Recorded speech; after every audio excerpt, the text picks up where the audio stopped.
Армысыздар, құрметті жас достар. Бүгінгі кезекті адалдық сағатын ұлы жазушы, ғұлама ғалым Мұхтар Әуезовтің жас ұрпаққа парасаттылық пен ізгілік туралы айтқан кемелді ойларына арнап отырмыз.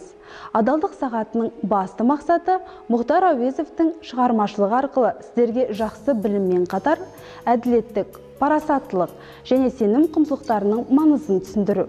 Абайды абай еткен Мұхтар ғана, Мұхтарды Мұхтар еткен абай дана. Қазақтың қос арысы, қос данасы, қалайша бас емессің оған сірә.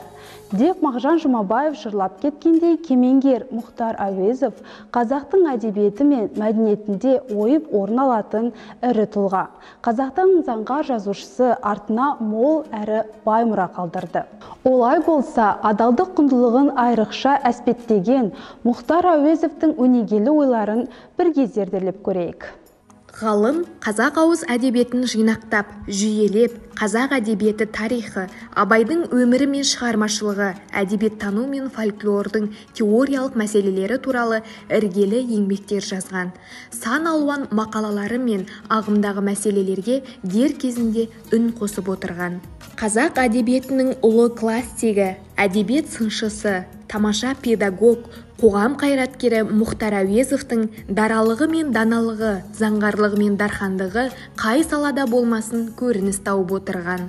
Өз еңбектері арқылы адалдықты мұра еткен кемеңгер Мұхтар Әуезов күшіңе сенбе, адал ісіңе сен, қай істің болсын өнуіне 3 шарт бар. Ең әуелі ниет керек, одан соң күш керек, одан соң тәртіп керек деген. Яғни адалдықты, парасаттылықты адам бойындағы ең асыл қасиеттердің бірі ретінде насихаттаған. Сондай-ақ Мұхтар Омарханұлы жалған намыс қасиет емес, ар сақтаған қасиет, ар жазасы бар жазадан ауыр жаза деп баса айтқан. Иә жас дос, кез келген адамның адами болмысы мен мінез құлқын анықтайтын басты қасиет ар намыс. Ол жеке адамның бойындағы адалдық, әділеттілік, шыншылдық, ар, абырой, тектілік, көргенділік сияқты сапалық қасиеттерді бағалайтын кешенді моральдық этикалық түсінік. Мұхтар Әуезовтың туындыларының ішіндегі шоқтығы биік еңбегі Абай жолы роман-эпопеясы. Бұл еңбек қазақ халқының тұрмысы мен қасиетін, ұлттық танымы мен болмысын тамаша суреттеген қазақ әдебиетінде бірегей орынға ие еңбек, әрі бүкіл қазақ халқының мақтанышы. Әуезов Абайдай ұлт мақтанышын дүние жүзіне танытқан қаламы қарымды қаламгер. 15 жыл бойы жазған өзінің роман-эпопеясында Мұхтар Омарханұлы қазақ халқын, оның ұлттық дәстүрін барлық қырынан энциклопедиялық деңгейде жан-жақты ашып көрсетті. Абай жолы романы халықтың рухани өмірінің жиынтығы, адамгершілік құндылықтарын дәріптейтін үлкен тәрбие мектебі. Мысалы романда әділет тілесе атаңның болсын айыбын айт делінген. Демек, ешкімнің сөзіне еліктемей, шындыққа сүйене отырып, ешқандай жағдайларға қарамастан дұрыс, адал көзқараста болу керек.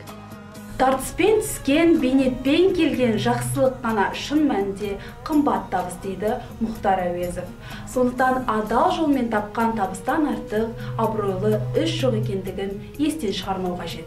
Әуезов 1918 жылы жазған «Философия жайынан» атты мақаласында қай уақытта болса да адам ақылының аймағы шынды, ақтықты іздеумен кеңейген болса, ол адамның адамшылығының жүзі жарқын болмақ десе, ғылым атты мақаласында адам баласының жаман құлқы жаратылысынан емес, өскен орта алған үлгі өнеге білетіндігінен және түзелу, бұзылу жас уақытта болады. Көпшілікті адамгершілікке тәрбиелеу үшін жас буынды тәрбиелеу қажет. Адамшылықты таза жүргізу үшін көп ой керек, ойлау үшін оқу керек. Және оқу әр тараптан мағлұмат беріп, ақиқатқа баланың көзін жеткізіп, көңіліне жақсылықпен тәрбие беру керек деп тура жол сілтейді.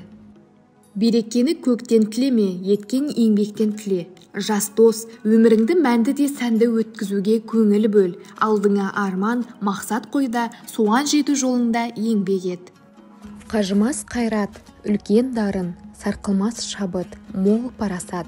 Шалқар ой терең сезім иесі, гуманист жазушы Әуезов Абайды білмек парыз, ойлы жасқа дей келе, жастарға білімге құштар, ақыл парасаты толысқан толық тұлға болып қалыптасу үшін абай танымын, абай ілімін оқуды парыз етеді. Достар, өз армандарыңызға адал болыңыздар. Адам баласының жүрегінде ақтық та бар, жауыздық та бар. Деп Мұхтар атамыз айтқандай, еліміздің ертеңі жастар. Бүгінгі айтылған әр сөзді өз өмірлеріңізде басшылыққа алуға шақырамыз. Тек өз білімдеріңізге сеніп, адал еңбек етіп, өмір жолындағы сынақтардан абыроймен өтіңіздер. Осымен біздің бүгінгі Мұхтар мұрасы парасаттылық бастауы тақырыбындағы адалдық сағаты өз мәресіне жетті. Қош, сау болыңыздар.